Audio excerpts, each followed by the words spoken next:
Welcome to my channel commerce and economics classes. +2 business studies में हम chapter कर रहे थे स्टाफिंग का। स्टाफिंग में हमने स्टाफिंग का मीनिंग किया था, इसके फीचर्स किए थे, इसकी इम्पोर्टेंस की थी। आज हम करेंगे स्टाफिंग का प्रोसेस। स्टाफिंग मीन्स किसी भी ऑर्गेनाइजेशन में एम्प्लॉइज को अपॉइंट करना, उनको काम पर लगाना।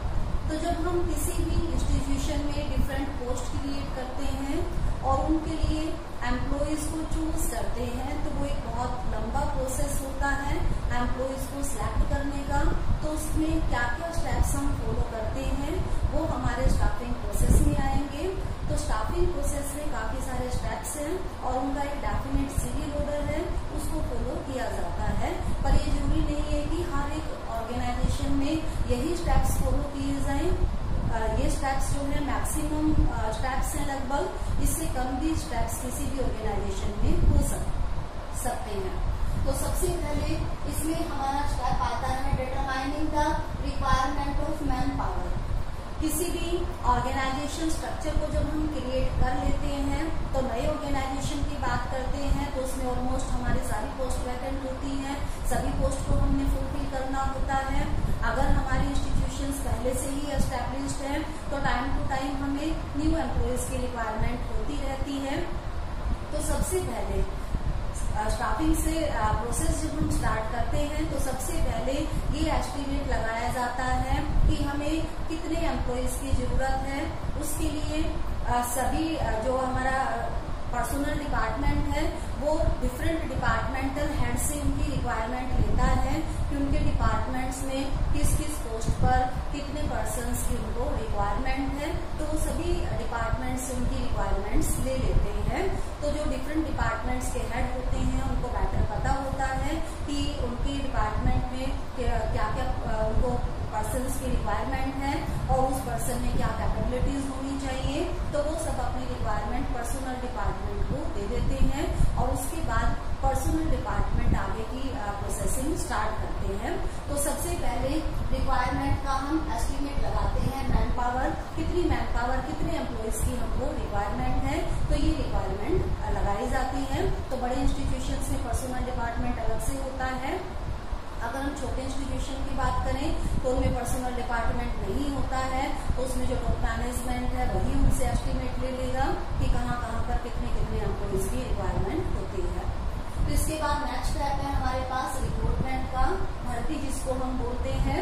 तो रिक्रूटमेंट हमारी पॉजिटिव अप्रोच है, इसमें हम ज्यादा से ज्यादा लोगों को एप्लीकेशन देने के लिए मोटिवेट करते हैं ताकि हमारे पास चॉइस ज्यादा हो सके। जितने ज्यादा एप्लीकेंट होंगे उतनी ही ज्यादा सिलेक्शन में हमें इजी रहेगा, उतनी ही ज्यादा चॉइस हमारे पास हो सकती है, उतना ही बेटर एम्प्लॉय हम चूज कर सकते हैं।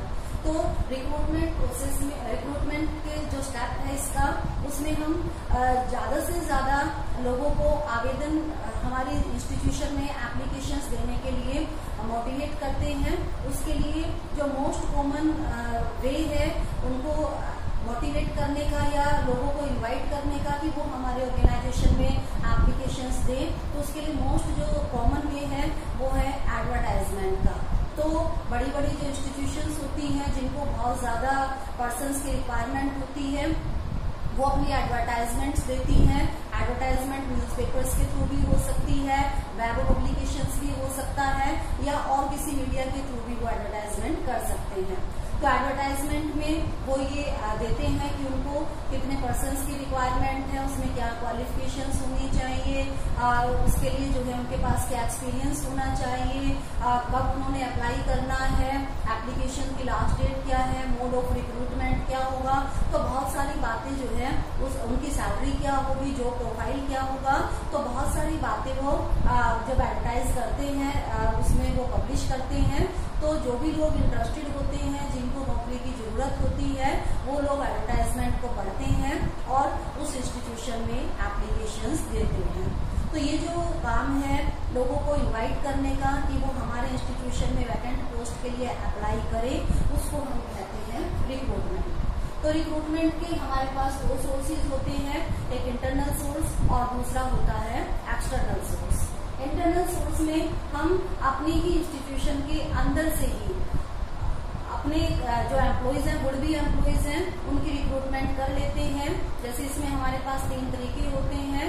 एक तो होता है हमारे पास प्रमोशन का, जो लोअर पोस्ट पे एम्प्लॉइज काम कर रहा है उसको हमने हायर पोस्ट पे प्रमोट कर दिया।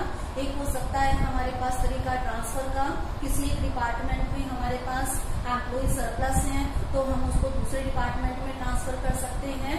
और एक तरीका होता है इसमें ट्रांसफर का, डिमोशन का भी हो सकता है कि किसी एम्प्लॉय को हमने गलती से हायर पोस्ट पे अपॉइंट कर दिया, उसको हम डिमोट कर सकते हैं। इसी तरह से एक हो सकता है हमारे पास ले ऑफ का तरीका, कि जो हमारे एम्प्लॉइज थे पहले पर किसी कारण से हमने उनको हटा दिया था, हमारे पास काम नहीं था, तो उनको भी हम दोबारा बुला सकते हैं। तो इंटरनल सोर्सेज में हमारी फाइनल सॉल्यूशन नहीं होता है प्रॉब्लम का, प्रमोशन के केस में तो खासकर, क्योंकि हमने अगर किसी एम्प्लॉय को प्रमोट करके हायर पोस्ट पे अपॉइंट कर दिया तो वो लोअर पोस्ट वैकेंट रह जाएगी, वो हमें वहां पर नया एम्प्लॉय चाहिएगा। अगर हमारा ऑर्गेनाइजेशन नया है, इंस्टीट्यूशन हमारी नई है, नई एस्टेब्लिश की है, तो उसमें ये हमारा तरीका काम ही नहीं करता है इंटरनल सोर्सेज का, तो हमें एक्सटर्नल सोर्सेज को ही यूज करना पड़ता है। एक्सटर्नल सोर्सेज में हम जो एम्प्लॉयज की रिक्रूटमेंट करते हैं वो बाहर से करते हैं। वो लोग हमारी इंस्टीट्यूशन में पहले से कर्मचारी नहीं होते हैं, एम्प्लॉय नहीं होते हैं, नए पर्सन जो हैं वो हमारे यहाँ पर एप्लीकेशंस देते हैं। तो वो सभी जो तरीके हैं वो हमारे एक्सटर्नल सोर्सेज में आते हैं। एक्सटर्नल सोर्सेज भी हमारे बहुत सारे होते हैं। इसमें कैंपस प्लेसमेंट हो सकती है, जो एजुकेशनल इंस्टीट्यूशंस हैं वहां पर जाकर हम सुटेबल पर्सन्स को चूज कर सकते हैं। वेब पब्लिकेशन हो सकता है, लेबर कॉन्ट्रैक्टर हो सकते हैं, इसके अलावा मैनेजमेंट कंसल्टेंट्स हो सकते हैं, या एडवर्टाइजिंग का तरीका हो सकता है। तो बहुत सारे तरीके इसमें आते हैं। इसका हमारे पास एक अलग से चैप्टर आएगा रिक्रूटमेंट का, तो वो सारे जो सोर्सेज हैं उनको हम वहां पर डिटेल में करेंगे। तो यहाँ पर हम केवल इतना ही करेंगे कि रिक्रूटमेंट के हमारे पास 2 सोर्सेज होते हैं, इंटरनल और दूसरा एक्सटर्नल।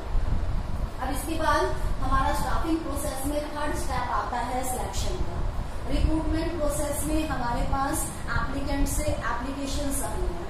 अब वो एप्लीकेशंस जो हमारे पास आई है हमने सबको नहीं लगाना है, उसमें से हमने सुटेबल पर्सन्स को चूज करना है। उसमें से जो बेस्ट पर्सन हमें लगता है उसको हम एज एन एम्प्लॉय अपॉइंट करेंगे। तो उसके लिए हम उन सब जो एप्लीकेंट्स हमारे पास एप्लीकेशंस आई हैं उन सब एप्लीकेंट्स में से बेस्ट को चूज करेंगे। तो उसके लिए हम काफी स्टेप्स फॉलो करते हैं और फिर जो बेस्ट हमें लगता है उसको हम चूज करते हैं। तो उसके लिए सिलेक्शन प्रोसेस में हमारे पास फिर काफी सारे स्टेप्स होते हैं जिनको हमें फॉलो करना होता है, जो डिफरेंट एप्लीकेंट्स हैं उनमें से बेस्ट एम्प्लॉय को चूज करने के लिए। तो फर्स्ट स्टेप इसमें आता है स्क्रूटनी ऑफ एप्लीकेशंस। जो रिक्रूटमेंट में हमने एडवर्टाइजमेंट की है उस एडवर्टाइजमेंट को पढ़कर जो इंटरेस्टेड पीपल हैं वो हमारे यहाँ एप्लीकेशंस भेजेंगे। अब उनकी हम स्क्रूटनी करेंगे, उन एप्लीकेशंस की उनकी जांच पड़ताल करेंगे, छंटनी करेंगे। छंटनी मतलब बहुत से एप्लीकेंट्स ऐसे होते हैं जो हमारी मिनिमम रिक्वायरमेंट्स को, क्वालिफिकेशंस को या एक्सपीरियंस को पूरा नहीं करते हैं, तो उनको हम अलग कर देंगे। तो जो एप्लीकेशंस हमारे पास आई है स्क्रूटनी में हम उनको 2 पार्ट्स में डिवाइड कर देते हैं। एक वो जिनके ऊपर हमने फर्दर प्रोसेसिंग करनी है जो ठीक है, और दूसरा वो जिनके जो मिनिमम हमारी रिक्वायरमेंट है उसको पूरा नहीं करते हैं, उनको यहीं पर छोड़ दिया जाता है, उनके ऊपर आगे की कोई कार्रवाई नहीं की जाती है। तो जो हमारी प्रॉपर एप्लीकेंट्स हैं, जो सही है एप्लीकेंट्स, उन्हीं को लेकर हम आगे की प्रोसेसिंग करेंगे। तो सेकंड स्टेप इसमें आता है प्रीलिमिनरी इंटरव्यू। प्रीलिमिनरी इंटरव्यू जो हमारे सुटेबल एप्लीकेंट्स हैं, जो सही है एप्लीकेंट्स, जो मिनिमम क्वालिफिकेशन को पूरा करते हैं, उनको हम अपने इंस्टीट्यूशन में बुलाएंगे और उनका एक प्रीलिमिनरी इंटरव्यू लेंगे छोटा सा, उनसे उनके बारे में जो है जांच पड़ताल करेंगे, उनकी पर्सनल इन्फॉर्मेशन जो है इसमें ली जाती है, तो उनसे थोड़ी सी बातचीत करके देखी जाती है कि वो सुटेबल है या नहीं है। इसके बाद नेक्स्ट स्टेप आता है filling in blank application form. तो इस स्टेप पर हम उनको जो एप्लीकेंट्स होते हैं उनको एक एप्लीकेशन फॉर्म देते हैं उसमें काफी सारे कॉलम बने होते हैं। तो एप्लीकेंट्स को वो एप्लीकेशन फॉर्म देके वो जो उसमें कॉलम्स होते हैं वो भरने के लिए कहा जाता है। तो वो एप्लीकेशन जो फॉर्म है उसमें काफी सारी बातें हम प्रिंट करा सकते हैं, जैसे एप्लीकेंट का नाम क्या है, उसकी क्वालिफिकेशन क्या है, उसका एक्सपीरियंस कितना है, वो कौन कौन सी लैंग्वेजेस जानता है, इसके अलावा वो मिनिमम कितनी सैलरी लेना चाहता है, इसके अलावा वो इस काम में कितना इंटरेस्टेड है, जो जिस जॉब के लिए हमने उसको बुलाया है।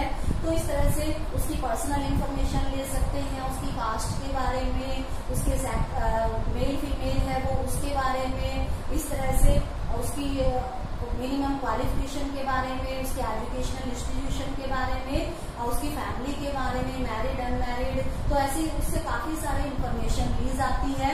इसके अलावा एक उसमें रेफरेंस का कॉलम होता है, और जो एप्लीकेंट है उनको कुछ ऐसे पर्सन्स के नाम देने के लिए कहा जाता है जिनको वो जानता हो, तो ऐसे पर्सन्स के नाम उसको भरने के लिए बोला जाता है। बाद में हम उन पर्सन से कॉन्टेक्ट करके उसके बारे में जो इन्फॉर्मेशन उसने फिल की है उसकी वैलिडिटी को हम प्रूव करते हैं। तो एप्लीकेशन फॉर्म उसको भरने के लिए कहा जाता है सभी एप्लीकेंट्स को। तो सभी एप्लीकेंट्स उस एप्लीकेशन फॉर्म को भर के उस इंस्टीट्यूशन में डिपॉजिट करा देते हैं। इसके बाद नेक्स्ट स्टेप आता है 4th, एम्प्लॉयमेंट टेस्ट। अगर हमारे एप्लीकेंट्स बहुत ज्यादा होते हैं या कोई हमारी स्पेशल रिक्वायरमेंट होती है, तो ऐसे केस में हम अपने जो एप्लीकेंट्स हैं उनके डिफरेंट टाइप के टेस्ट ले सकते हैं। टेस्ट के बेस पर हम उनमें से बेस्ट पर्सन को चूज कर सकते हैं। तो कई तरह के टेस्ट इसमें होते हैं। उसमें जो है उनका एप्टीट्यूड टेस्ट हो सकता है, जनरल नॉलेज का टेस्ट हो सकता है, उनका प्रैक्टिकल एफिशिएंसी का टेस्ट हो सकता है। तो काफी तरह के टेस्ट होते हैं। ये जब हम चैप्टर करेंगे सिलेक्शन का एक अलग से आएगा, तो उसमें ये सारी चीजें हमारी डिटेल में आएंगी। तो डिफरेंट टाइप के टेस्ट अगर रिक्वायरमेंट हो तो हम उनके टेस्ट लेंगे, और उन टेस्ट के बेस पर जो बेस्ट पर्सन हमें लगेगा हम उसको चूज करेंगे। तो इसके बाद टेस्ट ले लिया हमने। इसके बाद हमारा नेक्स्ट स्टेप है फाइनल इंटरव्यू। ये हमारा प्रीलिमिनरी इंटरव्यू था, अब होगा फाइनल इंटरव्यू। टेस्ट में जो एप्लीकेंट पास हो जाएंगे उन्हीं एप्लीकेंट्स को फाइनल इंटरव्यू के लिए कॉल किया जाता है। फाइनल इंटरव्यू में इंटरव्यूअर होता है, जो इंटरव्यू लेते हैं उनकी टीम हो सकती है, और जो पर्सन्स हमारे पास हुए हैं टेस्ट में उनको वो फेस टू फेस आपस में बातचीत करते हैं। तो उसमें वो जो इंटरव्यूअर है उसकी पर्सनैलिटी को जज करते हैं, इंटरव्यू की जो एप्लीकेंट है वो किस तरीके से बातचीत करता है, उसकी पर्सनैलिटी कैसी है, उसका बोलने का ढंग कैसा है, उसकी नॉलेज कितनी है। जब वो क्वेश्चंस पूछते हैं उससे, तो उसके बेस पर उसकी नॉलेज को जज करते हैं, उसका बातचीत करने का ढंग देखते हैं। तो इस तरह से फाइनल इंटरव्यू में उसको जज किया जाता है जो एप्लीकेंट होते हैं। तो इसके बाद नेक्स्ट स्टेप आता है चेकिंग रेफरेंस। तो फाइनल इंटरव्यू में जो हमें बेस्ट पर्सन्स लगते हैं उनको हम चूज कर लेते हैं। फिर हम क्या करते हैं, उनका रेफरेंस चेक करते हैं। रेफरेंस हमने उनसे मांगा था ब्लैंक एप्लीकेशन फॉर्म में। ब्लैंक एप्लीकेशन फॉर्म जब हम भरवाते हैं तो हम उनसे रेफरेंस लेते हैं। रेफरेंस मीन्स उनसे 2 या 3 ऐसे पर्सन्स के नाम मांगे जाते हैं जो उनको जानते हैं। तो यहाँ पर हम रेफरेंस चेक करते हैं, उन पर्सन्स के पास जाते हैं और उस एप्लीकेंट के बारे में इंफॉर्मेशन ड्रॉ करते हैं कि वो एप्लीकेंट सही है या नहीं, उसका सोसाइटी में बिहेवियर कैसा है, तो उसका नेचर कैसा है, तो उसके बारे में जज किया जाता है रेफरेंस में। इसके बाद नेक्स्ट आता है फिजिकल और मेडिकल एग्जामिनेशन। अगर कोई एप्लीकेंट ये सारे स्टेप्स पास कर लेता है तो उसके बाद हम उसका मेडिकल एग्जामिनेशन कराते हैं। मेडिकल उसका चेकअप होता है, उसमें ये देखा जाता है कि जो एप्लीकेंट है उसको कोई ऐसी प्रॉब्लम तो नहीं है, बीमारी तो नहीं है उसको। कई बार होता है कि किसी पर्सन को ऐसी बीमारी हो जो दूसरे एम्प्लॉइज को भी हो सकती हो और उससे उसकी एफिशिएंसी पर भी फर्क पड़ता है काम करने की। तो पहले उसको मेडिकल एग्जामिनेशन कराया जाता है कि वो एम्प्लॉय मेडिकली फिजिकली जो है वो पूरी तरह से फिट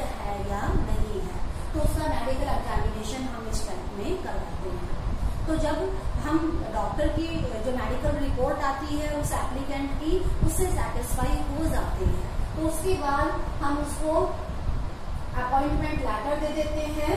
अपॉइंटमेंट लेटर में उसकी टर्म्स एंड कंडीशंस लिखी होती है, जो कि सारी बातें अगर वो पर्सन उससे एग्री होता है तो वो उस अपॉइंटमेंट लेटर पर अपने साइन कर देता है, और उसके साथ साथ उसको एक अपना कंसेंट लेटर भी देना होता है कि वो उस जॉब के ऊपर काम करने के लिए तैयार है।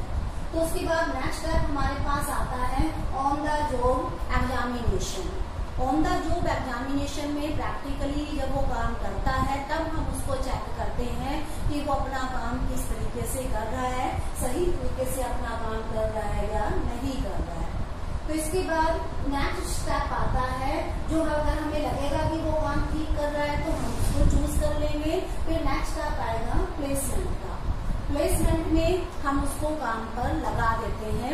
उस पर्सन को काम वैसे तो क्या होगा वो पहले से डिसाइडेड होता है, तो जो भी काम के लिए उसको हमने चुना है उसी काम पर उस पर्सन को लगाया जाता है, क्योंकि हमने जैसा काम है उसी के अकॉर्डिंग क्वालिफिकेशन वाला पर्सन हमने चूज किया है, तो उसके काम पर लगा दिया जाता है और काम के बारे में उसको बता दिया जाता है।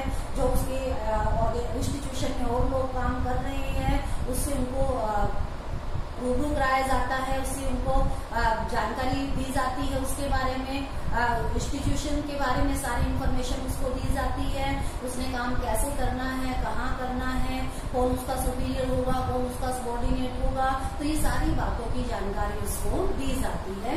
तो इस तरह से उसको उसके काम पर लगा दिया जाता है। तो ये है हमारा स्टाफिंग का 4th स्टेप। इसके बाद नेक्स्ट स्टेप आता है रिटेंशन का। रिटेंशन मीन्स उस पर्सन को जिसको भी हमने अपॉइंट किया है उसको अपने काम पर बनाए रखना। बनाए रखना मीन्स कि वो हमारे इंस्टीट्यूशन को बिना किसी कारण के छोड़कर ना जाए। तो उसके लिए हम उसको प्रॉपर रेम्यूनरेशन देते हैं ताकि वो अपनी सैलरी से सेटिस्फाई रहे। इसके अलावा हम उसके जो एम्प्लॉइज हैं उनसे अच्छे रिलेशन बनाकर रखते हैं, उनकी प्रॉब्लम्स को टाइम पर सोल्व करते हैं, तो इससे एम्प्लॉइज हमारे इंस्टीट्यूशन को छोड़कर नहीं जाते हैं। और सेफ्टी का भी एम्प्लॉइज की ध्यान में रखा जाता है। अगर एम्प्लॉइज सेफ होंगे तो वो भी हमारे इंस्टीट्यूशन में खुश होकर अपना काम करते रहेंगे। तो उसके रिटेंशन हम इसमें रखते हैं कि जो भी एम्प्लॉइज हमने अपॉइंट कर लिए हैं वो अपने काम पर बने रहें, हमारे ऑर्गेनाइजेशन को छोड़कर ना जाए, क्योंकि अगर वो छोड़कर जाएंगे तो हमें नए एम्प्लॉइज अपॉइंट करने पड़ेंगे, उसके लिए फिर एक लंबा प्रोसेस होगा, उससे हमारे टाइम की और रिसोर्सेज की वेस्टेज होती है। तो नेक्स्ट स्टेप इसमें आता है हमारे पास ट्रेनिंग का। जो भी एम्प्लॉइज हमने अपॉइंट किए हैं अगर उनका काम टिपिकल है, उनको पहले से नहीं आता है, तो कई बार हमें उनके काम की उनको ट्रेनिंग देनी पड़ती है, काम सिखाना पड़ता है। ट्रेनिंग वैसे तो जो हमारे पुराने एम्प्लॉइज हैं उनके लिए भी जरूरी होती है और नए एम्प्लॉइज के लिए भी जरूरी होती है। पुराने एम्प्लॉइज को एक तो उनका रिफ्रेश करने के लिए नॉलेज रिक्वायरमेंट होती है, और एक जो टेक्निक्स चेंज होती रहती है, तो नई नई टेक्निक्स की इंफॉर्मेशन देने के लिए भी हमें ट्रेनिंग उनको देनी पड़ती है। और नए एम्प्लॉइज को तो ट्रेनिंग की रिक्वायरमेंट होती ही है, क्योंकि वो नए हैं, अभी उनको काम अच्छी तरह से सिखाना है, तो इसीलिए उनको टाइम टू टाइम ट्रेनिंग दी जाती है। तो इससे उनकी एफिशिएंसी बढ़ती है और वो ज्यादा कैपेसिटी से और ज्यादा बेटर वे से काम कर पाते हैं। तो इसके बाद नेक्स्ट स्टेप हमारा स्टाफिंग में आता है performance appraisal.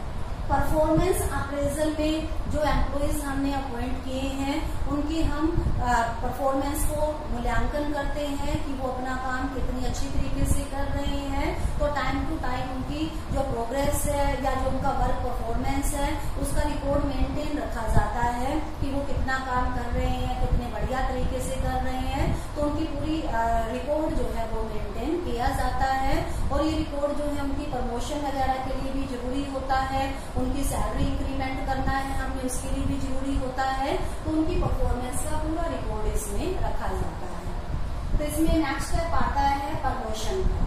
Time to time जो एम्प्लॉइज होते हैं उनको हायर पोस्ट पर लेकर जाना, उसको हम कहते हैं प्रमोशन। कोई भी एम्प्लॉय कहीं पर भी काम करता है तो वो अपनी डेवलपमेंट चाहता है, वो चाहता है कि उसको ज्यादा बेटर पोस्ट मिले, उसको ऊपर वाली पोस्ट पर जो है अपॉइंट किया जाए, तो उसके लिए उससे वो एम्प्लॉय जो है मोटिवेट होता है। तो ये मोटिवेशन का एक तरीका होता है एम्प्लॉयज के लिए। तो टाइम टू टाइम उनको प्रमोशन दी जाती है। प्रमोशन उनके टाइम के बेस पर भी हो सकती है और उनकी वर्क परफॉर्मेंस के बेस पर भी हो सकती है। तो प्रमोशन से एम्प्लॉयज जो है उनकी रेपुटेशन इंक्रीज होती है, उनकी पावर्स इंक्रीज होती है, उनकी रिस्पॉन्सिबिलिटी इंक्रीज होती है, उनकी इमेज जो है वो इंस्टीट्यूशन में बेटर बनती है, उनकी सैलरी भी इंक्रीज होती है। तो इस तरह से वो मोटिवेट होते हैं प्रमोशन के थ्रू और बढ़िया काम करने के लिए। तो मोटिवेशन देने के लिए टाइम टू टाइम एम्प्लॉयज को प्रमोशन दी जाती है। नेक्स्ट इसमें रिक्रूटमेंट प्रोसेस में स्टेप आता है हमारा ट्रांसफर का। ट्रांसफर में क्या होता है कि एक डिपार्टमेंट से या एक ब्रांच से दूसरी ब्रांच में एम्प्लॉयज को शिफ्ट करना, उसको हम कहते हैं ट्रांसफर। कई बार क्या होता है हमारी एक ब्रांच में एम्प्लॉयज रिक्वायरमेंट से ज्यादा हो जाते हैं, तो जिस ब्रांच में उनकी रिक्वायरमेंट होती है हम उनको वहां पर ट्रांसफर कर सकते हैं। या हमारी एक कंपनी में एम्प्लॉयज की रिक्वायरमेंट नहीं है, दूसरी कंपनी में रिक्वायरमेंट है, तो हम उनको वहां पर ट्रांसफर कर सकते हैं। तो ट्रांसफर जब हमारे पास या ऐसा हो सकता है कि एक पर्सन को हमने किसी काम पर लगा दिया पर वो उस काम को प्रॉपर वे से नहीं कर पा रहा है, तो हम उसको किसी दूसरी काम पर ट्रांसफर कर सकते हैं। तो इस तरह से टाइम टू टाइम उनकी परफॉर्मेंस को बेटर करने के लिए हमें ट्रांसफर की रिक्वायरमेंट होती है। इसके बाद आता है सेपरेशन। सेपरेशन मीन्स कर्मचारी को काम से अलग करना। अलग करने के कई तरीके हो सकते हैं। एक तो इसमें होता है रिटायरमेंट। रिटायरमेंट में क्या होता है डेफिनेट एज जब किसी पर्सन की हो जाती है, जब वो फिजिकली ये माना जाता है कि वो अब काम नहीं कर सकता, तो उसके बाद उसको काम से अलग कर दिया जाता है, हटाया नहीं जाता, उसको रिटायर कर दिया जाता है जब उसकी एक मिनिमम एज जो हमने रखी है वो पूरी हो जाती है। और दूसरा तरीका है सेपरेशन का टर्मिनेशन। टर्मिनेशन उस केस में किया जाता है जब एम्प्लॉय सही काम नहीं कर रहा होता है, उसके काम में कमी है, उसके बिहेवियर में कमी है या उसकी ऑनेस्टी में कमी है, किसी भी कारण से जब वो सुटेबल नहीं लगता है हमें, तो हम उसको उसके काम से हटा सकते हैं। तो इसमें इसका कोई इश्यू नहीं होता है। किसी भी एम्प्लॉय को जब वो ठीक काम नहीं करेगा तो उसको इसके काम से हटाया जा सकता है। उसके लिए हो सकता है कोई रूल्स और रेगुलेशंस होते हैं वो हमें फॉलो करने पड़ते हैं, जैसे हमें कुछ दिन का उनसे एडवांस में नोटिस देना पड़ सकता है, तो हम उसको हटा सकते हैं। एक तरीका है इसमें रिट्रेंचमेंट। रिट्रेंचमेंट में ना तो पर्सन की स्पेसिफिक एज हुई है और ना ही वो अनसुटेबल है। रिट्रेंचमेंट में क्या होता है कि हम जब हमारे पास एम्प्लॉयज रिक्वायरमेंट से ज्यादा हो जाते हैं या यूं कह लो कि काम की कमी हो गई है और एम्प्लॉयज हमारे पास ज्यादा हैं, तो जो एक्स्ट्रा एम्प्लॉयज हैं उनको हम हटा देते हैं। तो ऐसी सिचुएशन को हम कहते हैं रिट्रेंचमेंट। तो सेपरेशन जो है वो भी हमारा रिक्रूटमेंट स्टाफिंग प्रोसेस से ही आता है। तो ये सारे हमारे स्टाफिंग में 10 स्टेप्स जो है आते हैं और ये स्टेप्स जो है एक सीरियल ऑर्डर में ही हम फॉलो करते हैं। पहले तो हम पर्सन्स को सिलेक्ट करते हैं, काम उनको देते हैं, फिर उसके बाद जो है उनको सेपरेशन जो है उनकी की जाती है। तो इस तरह से ये जो प्रोसेस है स्टाफिंग का किसी भी ऑर्गेनाइजेशन में कंटिन्यूसली चलता रहता है, क्योंकि एम्प्लॉयज आते रहते हैं और एम्प्लॉयज जाते भी रहते हैं। तो इस तरह से स्टाफिंग का प्रोसेस किसी भी इंस्टीट्यूशन में चलता रहता है। तो आई होप ये आपको स्टाफिंग का प्रोसेस अच्छी तरह से समझ में आ गया होगा। तो अगर आप मेरे बाकी के वीडियोस भी